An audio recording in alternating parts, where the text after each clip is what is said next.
So what is the function of education? Is the function of education to get you jobs that don't exist? Or is the function of education a bit more deep than mere job training? Is it a bit more deep than operating on the assumption that the economy will just continue to expand and that there are jobs out there waiting for the educated and the highly skilled, and all you got to do is reach out and the apple will just drop in your hand? What is education about? You see? The major function of education, of course, is something that all groups of people have recognized. And groups of people who saw themselves as people and saw themselves as nations. And that is the basic function of education, is to secure the survival of a people, to maintain their very biological existence, and to enhance their quality of life. Education is not just about an individualistic preparation of some people for jobs. Ultimately, it must be the preparation of the people as a whole to maintain their existence, of which maintaining jobs and employment is a part of this major need. But it does not define it totally, you see. When you see the United States in its struggle against the Japanese and how they will maintain their supremacy in the world, how they will maintain their economic position in the world relative to the Japanese, you see them examining the nature of American education.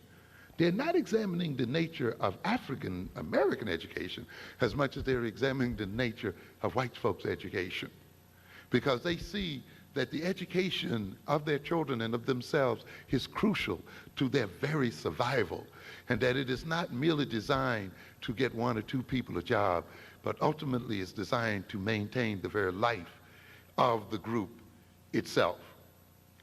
We as African people then must measure our education and how good our education is or how bad it is in terms of the degree to which it contributes to us maintaining our very biological existence, and to the degree to which our educated people contribute to enhancing the quality of life of ourselves as a people.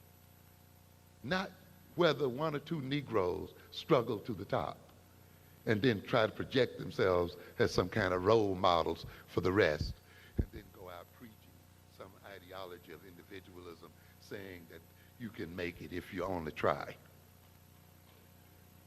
Ultimately then, African people must take responsibility for their own education and must define education in terms of our own interests as a people.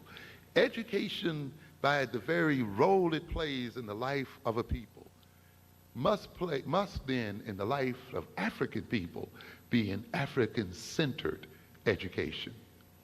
The Japanese are not being educated for black folk. The white folk are not being educated for black folk. There's no group of people on this earth being educated to see to the interests of black folk. There's no people who are in their right mind being educated to see to the interests of other people and to serve the needs of other people. Folk who know that they are folk and people who know that they are people who know what their identity is, are operating in their own interests. And it will continue to be that way. And people who are on top in the world, people who are in control of their economic and political circumstances, people who are major players in the world, are people who've taken responsibility for their own education and for the education of their own children. You do not see any group of people who are on top in the world, any group of people who are creating a life for themselves, placing the education of their children in the hands of someone else. And it is no way you as African people and we as African people are ever going to be in control of ourselves if we are not in the control of the education of our children. I don't care how much you talk to white folk about doing the right thing, how many suits you take before the Supreme Court, how many integration struggles you pursue and all of this. In the end, You are the only one who can be responsible for your education and the education of your children.